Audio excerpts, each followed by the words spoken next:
Viewers, from Tanjin in China, a new global order is taking shape, and at the center of it are India, China and Russia.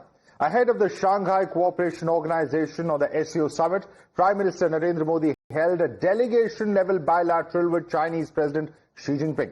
From the outset, this meeting has been historic. This is the PM's first China visit in 7 years, and finally, the ties between the two nations are stabilizing after the deadly border clashes in 2020. Shreya. That's right. Bilateral relations, viewers, and border issues, remember, were the core issues that were discussed in this 55-minute-long meeting. In his opening remarks, Prime Minister Narendra Modi welcomed the restart of the Kailash Mansarovar Yatra and confirmed that direct flights between India and China will be restored soon. The Prime Minister emphasized on mutual trust and sensitivity, saying that the interests of close to 3 billion people are linked to this cooperation. And he's also asserted that ties between India and China have been improving since their last meeting in Kazan, and India is committed to taking the relations forward. Xi Jinping also echoed similar sentiments, calling both the countries key players on the international level, and the Chinese president has stressed that it is important for India and China to be friends and good neighbors, adding that the dragon and elephant must come together to preserve peace and prosperity in Asia and across the world. Excellency, हमारे प्यारे दोस्तों मेरे स्वागत के लिए मैं आपका हृदय से आभार व्यक्त करता हूँ। पिछले वर्ष कयान में हमारी बहुत ही सार्थक चर्चा हुई। हमारे संबंधों को एक सकारात्मक दिशा मिली। सीमा पर डिसएंगेजमेंट के बाद शांति और स्थिरता का माहौल बना हुआ है। हमारे स्पेशल रिप्रेजेंटेटिव्स के बीच बॉर्डर मैनेजमेंट के संबंध में सहमति बनी। कैलाश मानसरोवर यात्रा फिर से शुरू की। दोनों देशों के बीच डायरेक्ट फ्लाइट भी फिर से शुरू की जा रही है। हमारे सहयोग से दोनों देशों के 2.8 बिलियन लोगों के बीच जुड़े हुए। इससे पूरी मानवता के कल्याण का मार्ग भी प्रशस्त होगा। परस्पर विश्वास, सम्मान और संवेदनशीलता के आधार पर हम अपने संबंधों को आगे बढ़ाने के लिए प्रतिबद्ध हैं। एक्सेलेंसी, चीन द्वारा SCO की सफल अध्यक्षता के लिए मैं आपको बहुत बहुत बधाई देता हूं। एक बार फिर चीन यात्रा के निमंत्रण के लिए और आज की हमारी बैठक के लिए आपका हार्दिक धन्यवाद। All right, so that was, of course, Prime Minister Narendra Modi. Viewers, we're also getting you this latest visual that has come out of Tianjin. This is the family photo of the Shanghai Cooperation Organization. Remember, this is the welcome reception being hosted by the Chinese President Xi Jinping. And Madhav, this is the exact family picture that everybody has been talking about, the kind of messaging that goes out with this family photo to the Western world. Absolutely, and in fact, there's no doubt about the fact that Washington will be looking at this particular meeting very closely, given, of course, not just what we've been hearing over the last several days, the kind of statements coming in from there from top officials vis-a-vis India, and certainly, of course, this kind of positioning when it comes to China as well as Russia is going to be seen as very, very significant. Although India in its statement has specifically stated that India-China relations should not be looked at from the prism of any third country, a very clear indication that India at least is not formally saying that this has anything to do with what's otherwise happening in relation to the United States or any other countries. Shreya, let's quickly open this up and take it across to our guests also joining us. We have Mr. S.D. Muni, who's an author and in fact a former member of the Executive Council of IDSA. Sushant Sareen, Senior Fellow of ORF, is with us. Lieutenant General S.L. Narasimhan, Defense Expert and Adjunct Distinguished Fellow for China and National Security Studies at Gateway House is also with us. Let me begin with you first. Lieutenant Narasimhan, how much of this, I mean, there are so many issues at hand over here when it comes to China, not just what has happened in Galwan, but also, for instance, we know what China's role has been during Operation Sindoor recently. When it comes to, and we take all of that into context, while certainly, of course, the messaging from both sides is very positive, the talk is very positive, what really is the possibility of that early harvest that we saw the Chinese foreign minister refer to between India and China actually becoming a reality? Lieutenant General. Good evening, and thanks a lot for you to get me on the show. My own reading of this is, I think we should not get ahead of ourselves. Okay, when we talked about the early harvest earlier when Mr. Wang Yi was here, we are talking about an expert group being constituted and thereafter working towards an early harvest delimitation is what we have said. So it is not a process that can be completed in a day or two. It is going to take time. That is one thing that we need to keep in mind. And the second thing is, in Shanghai Cooperation Organization, please keep in mind that it is a multilateral kind of a summit that is taking place. Of course, on the sidelines, the meetings are taking place, but main aim of this is the Shanghai Cooperation Organization Summit. That is one.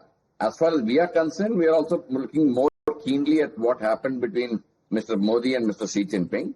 If you look at Mr. Modi's opening remarks, it talks about the boundary being a little stable, and it also talks about the bilateral relationship improving over a period of time, which means he is also linking the boundary question with the development that are taking place. So this is something I think we need to keep in mind. We'll have to wait for, of course, the foreign ministry's press statement whenever it comes out. But in the meanwhile, I think we'll find some incremental improvements in the relationship. But I don't think there is going to be a whole lot of changes in that.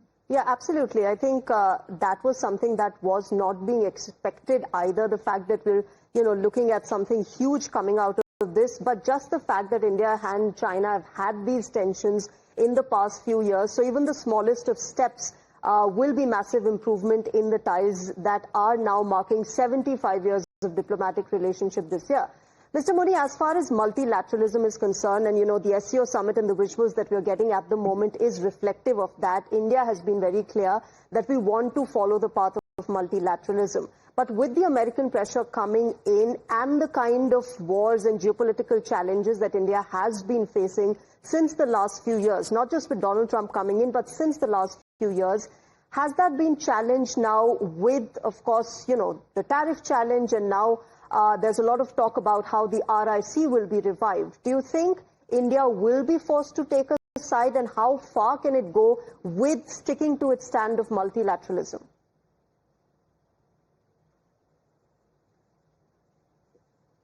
Well, the whole question of multilateralism is still an evolving one. And as we see, from the huge multilaterals, we have come to minilaterals, we have come to quadrilaterals, all kind of evolutions have taken place. And how it turns out in the future remains to be seen, because multilateralism is still under quite pressure. Now, this meeting, the regional meeting of SCO, which is taking place, let us not forget that the elephant in the room is United States and President Trump's recent policies. And they have brought about a change. There was a reference earlier that whether SCO will, become a harbinger of global order being changed and redefined. I can't say if that will happen, but certainly if Russia, India and China genuinely, and I underline this word, genuinely start cooperating with each other, the Indo-Pacific region would certainly be significantly affected.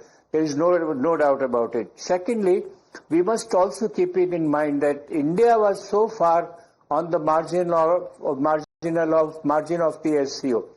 SCO was a Chinese baby. They started in 1996 and then organized it in 2001 by bringing in Russia. It was Russia which invited India to SCO in order to balance the Chinese assertion and dominance. And the Chinese, in order to counter that, invited the Pakistanis to come in over there. So India has not been the key figure so far as SCO is concerned, and that's why In past summits, if you see, India's enthusiasm has been quite contained, quite restrained kind of a thing. But this summit is very significant. And in this summit, what I see is that the main focus is not on the regional rhetorics and regional program for 10 years, which they are planning, but the main focus is on India, China and Russia.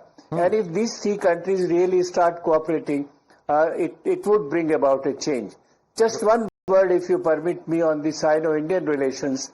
If you look at the opening statements of President Xi and Prime Minister Modi, Prime Minister Modi's emphasis was largely on bilateral relations because the Chinese had shaken our trust, and we want that trust to be built up again, which would depend upon trade relations, which are hugely in favor of China, which will depend upon boundary, which will also depend upon what kind of a role which is being assigned to Pakistan.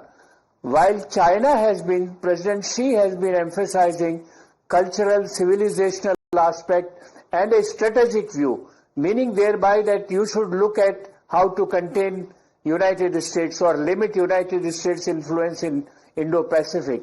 The two were talking at two different pitches in a way, but the Indian side must impress upon China that if you want to build a strategic view, you have to settle your bilateral relations.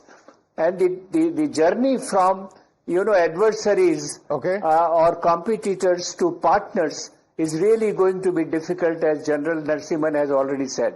Absolutely. It is, of course, paved with a lot of challenges, and I want to bring in Sushant Sareen on that note. Sushant Sareen, I want to put this across in a slightly different way. Trust is something that we heard Mr. Muni talking about, but if I can just pose Shreya's question in a different perspective, what if 3 months or 6 months down the line, India and US, settle the issues pertaining to tariffs and all that rhetoric comes down? Are we looking at a situation with China, and this trajectory with China continuing in such a situation? Because there are fundamental trust issues that we have with China, and we have recent experiences such as Galwan that we know about.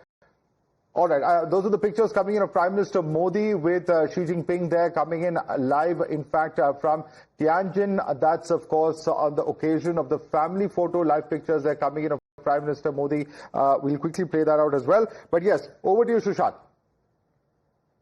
So, Madhav, look, I think we are talking about trust. I have always maintained trust is a rather overrated commodity in international relations. And trust can be undermined within no time. As we have seen, the Americans do it. Do we trust the Americans today? Let's face it. There would be many people who think Trump is an aberration. There are many others who think Trump is what America is, the trajectory America is going to follow. A lot of people think that Trump is a phenomenon which is going to last for 3.5 years. But what if the whole world changes in the next 3.5 years? So there are just too many uncertainties and too many balls up in the air. And frankly, more than trust, I think what matters is interests. There was a time when we did not trust the Americans at all. And that was about 20-25 years back. And then we started engaging with the Americans, even though they were very closely aligned with the Pakistanis. But there was some distance coming between them and the Pakistanis. We did not let that come in the way of our engagement with the Americans, and gradually we built up a pretty close relationship until the arsonists in Washington, D.C., which is Trump and company, decided to burn the whole house down. And we don't know whether they will continue to burn the house down 6 months from now, or they will say, okay, fine, now that we burned the house down, let us rebuild it. So we don't know that, right? And to some extent, I think a rebalancing has taken place again in this region. I am not saying that India is tilting towards China, and I completely agree with what General Narasimhan is saying, that look, we need to be cautious, we need to be careful, we need to be a little conservative also. And let's not get ahead of ourselves and imagine that the world has changed because RICS will come into play once again. India, China and Russia. There are certain very serious limitations in a grouping of RIC or BRICS or even SCO for that matter. The global economy as it is currently structured is heavily loaded in a way that the West calls the shots. And the Chinese are still not in a position to pick up that particular slack which the Americans are likely to leave off.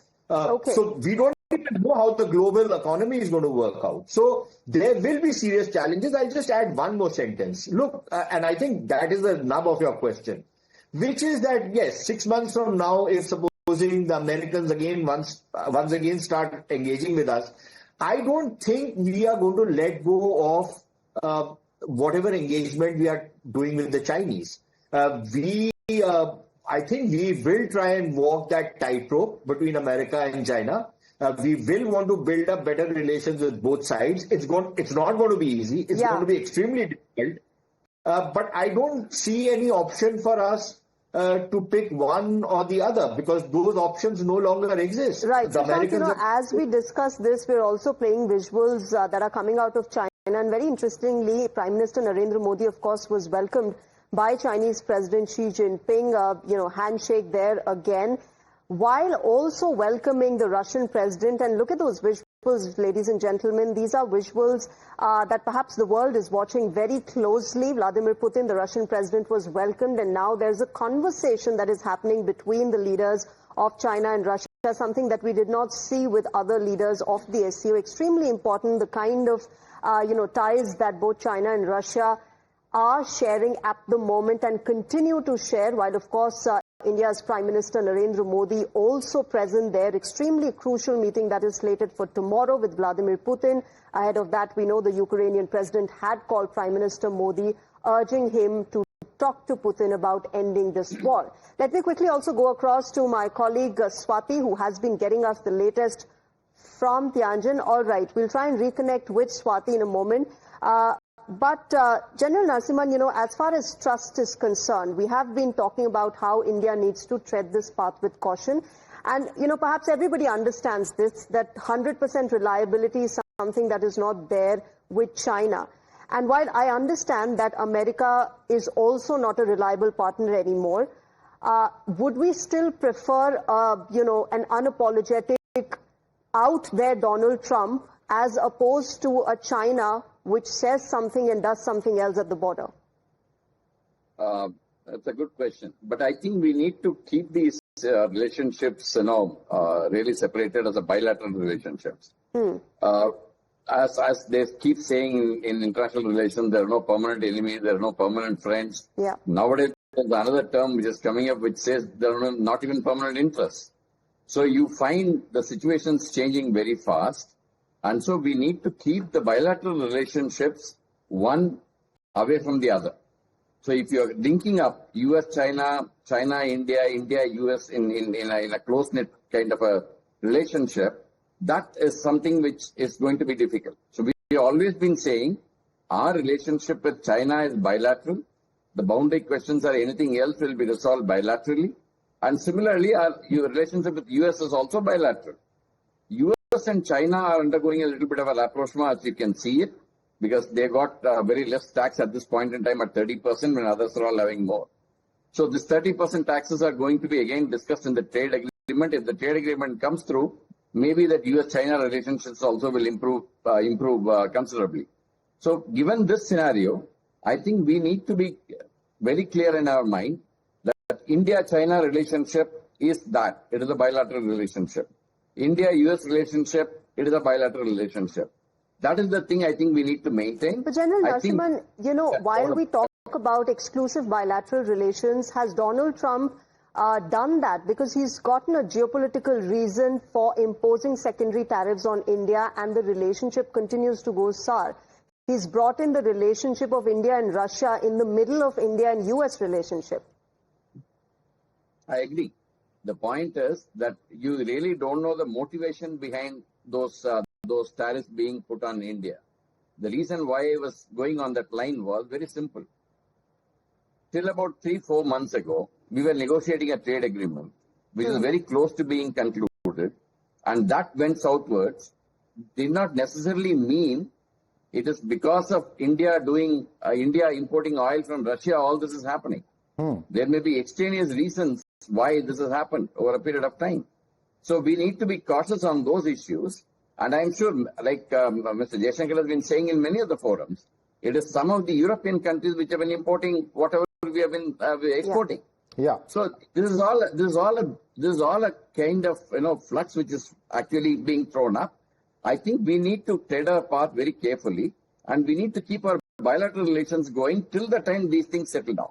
Absolutely. I want to bring in Mr. Muni on that. Yeah, if I can just quickly bring in Mr. Muni. Mr. Muni, as you rightly said, this is obviously, whatever the government says, this is obviously going to be looked at from the prism of what's happening with the United States. And having said that, if the US markets are now effectively with a 50% tariff, closed for Indian exporters, what is the possibility that could perhaps shift to China? Because China itself is notoriously protectionist. You have some of the biggest tech companies which are from the United States which are not present in China. What then is the possibility that Xi Jinping could open up that market, which could perhaps provide some kind of at least temporary relief as far as Indian exports are concerned, because the balance of trade itself with China is hugely tilted to one side?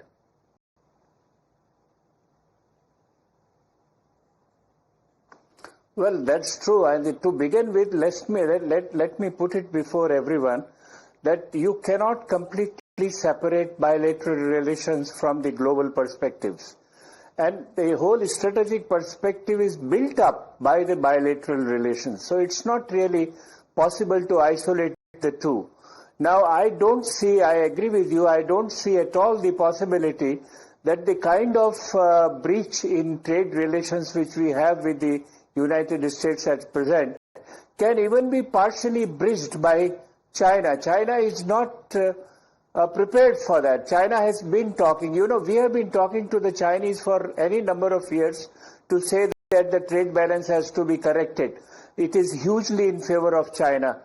So many countries have negative balance with China, and China all the time, largely because of its own production capacities and lack of such capacities in the other countries. But secondly, nobody really surrenders one's market for nothing. So it's not going to happen that way. And much would depend answer to Trump's tariff question much depends upon India's own capability, how we reorient, reform our own market, our own corporate sector, our own businesses. Much would depend upon that. That is something which can bring about a drastic change. Not by leaning either on China for trade, but when come to China, there are other problems which we must keep it in mind. The Chinese are very unhappy. They may express it or they may not express it on the question of Tibet and the position which we have taken recently on Dalai Lama's declaration for succession. Secondly, we are very upset with what the Chinese are doing with Pakistan. These are outright strategic issues. Absolutely. And issues related to China's domestic politics. And unless these edges are straightened out, unless they are smoothened, the bilateral relationship would not proceed further. That's what I said, the journey from adversarial or competitive relationship to partnership is very difficult and challenging. There is no doubt about that. But it opens an opportunity that if China really wants an Asian century or Asian solidarity, which they talk about it now, Nehru had been talking about it earlier, nothing short of building the trust by sorting out these problems would do really. And to what extent China is ready, we must keep our fingers crossed. There is nothing certainty we can say. Absolutely. Sushant Sareen, since we're talking about trust deficit, one of the factors that also contributes to it is China and Pakistan proximity, and we saw that during Operation Sindoor, and there are a lot of people talking about it, questioning about why this pivot towards China now when they're so close to Pakistan. And last time around, when Rajnath Singh, the defense minister, refused to sign that joint statement of the SCO defense ministers meet because it didn't clearly condemn the Pahalgam terror attack and hold Pakistan responsible, we sent out a message. Can we expect something on those lines from this leaders summit at the SCO, or should we completely negate that fact? I think it's not going to happen immediately. But I sense that there is some space coming between China and Pakistan as well. If you look at Chinese investments, the Chinese are not investing anymore in Pakistan. on the China-Pakistan economic corridor, which is supposedly the flagship of President Xi Jinping's, dream project, which is BRI. That's become a duff project completely. And in fact, the main project in that was supposedly a railway line which was to run from the Pakistan-occupied Gilgit-Baltistan region down to Gwadar and Karachi. That railway line is nowhere near completion. It hasn't even started. They even haven't got the financial closure. And now they are looking towards Asian Development Bank, which is basically an adjunct of the World Bank and dominated essentially by the Western countries to fund that project. The Chinese are not funding it anymore. So there is some space coming out there. Now, can we exploit that space? That is one question. The second is, did we let Pakistan's closeness to the United States, and both my two senior colleagues know that Pakistan was supposedly the most allied ally of the United States. Did that prevent us from trying to develop our relationship with the United States? No, it didn't. So why should we let this happen right now? And I can understand the reservations which are there. And finally, on something which Professor Muni said, and that's, I think, a very valid point. Look, apart from all the other political and other problems, trade-related problems, I think a fundamental problem and fundamental issue that the Chinese will have to tackle is, if they really want to emerge as an economic powerhouse with which everybody wants to have an interest in, the way the Americans have managed to do, is how do they change the structure of their economy? If the structure of their economy is only going to be export-oriented and not consumption-oriented, which is what the American economy is. So Sushant, a lot of food for thought there. Sorry I'm interrupting you, but we have to take this commercial break. I'd like to thank you, Sushant Sareen, SD Muni, and Lieutenant General Narasimhan. Thank you so much for joining Shreya and me. We're going to slip into a quick break, but more news, more updates coming up on the other side.